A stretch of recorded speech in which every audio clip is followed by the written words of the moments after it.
Platform adalah fondasi yang akan menjadi acuan sebuah program. Program tanpa platform maka akan menjadi rapuh karena tidak bisa bersinergi dengan lainnya. Dalam bernegara, platform ini disebut Grand Plan. Misalnya, zaman Pak Harto dulu ada Repelita, rencana pembangunan 5 tahun. Dari Repelita 1 sampai Repelita 6, sambung menyambung selama 30 tahun. Itu contoh platform. Kalau infrastruktur itu bukan platform, itu program. Infrastruktur itu bagian dari platform. Itu seharusnya. Atau kita beri contoh platform Amerika yang foreign policy-nya tidak pernah berubah sejak tahun 1940-an. Kennan Policy, sebuah kebijakan Menteri Luar Negeri Amerika atau State Secretary-nya yang bernama George F. Kennan, mengatakan bahwa penduduk Amerika adalah 5,6% penduduk dunia pada saat itu tahun 40-an. Dan sampai saat ini juga 5,6% kira-kira penduduk Amerika. Dan pada saat itu, mereka ingin menguasai atau sudah menguasai 54% kekayaan dunia. Ini kata-kata penting dari Kennan. We want to keep it that way forever.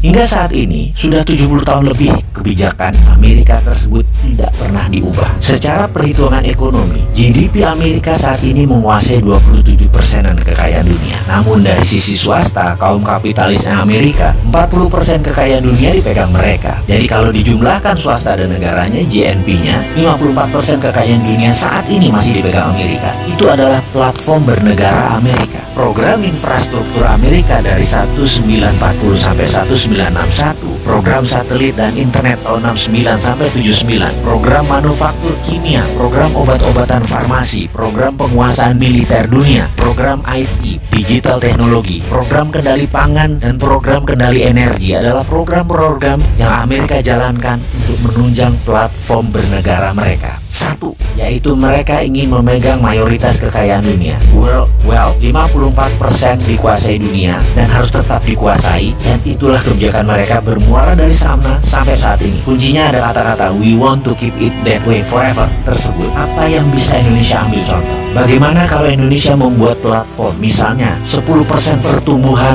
GDP nasional atau GDP per kapitanya menjadi $10.000 per kapita dalam 10 tahun. Indonesia tahun 2030 menjadi negara nomor 5 terkaya di dunia. Dengan platform itu, dengan GBHN tersebut, maka program dan SDM-nya harus disiapkan ke arah sana. Dengan platform seperti itu, Indonesia harus menyiapkan SDM, para menteri dan pejabat sebagai operator penggeraknya adalah harus orang-orang pilihan dan orang-orang kompeten. Terkadang saya batin, mungkinkah jabatan kementerian dan jabatan posisi strategis lembaga negara diisi oleh para politikus yang hanya bagi-bagi kekuasaan konsolidasi? Bisakah dengan cara itu mendapatkan 10% pertumbuhan per tahun? Bisakah dalam 10 tahun GDP per kapitanya jadi 10.000?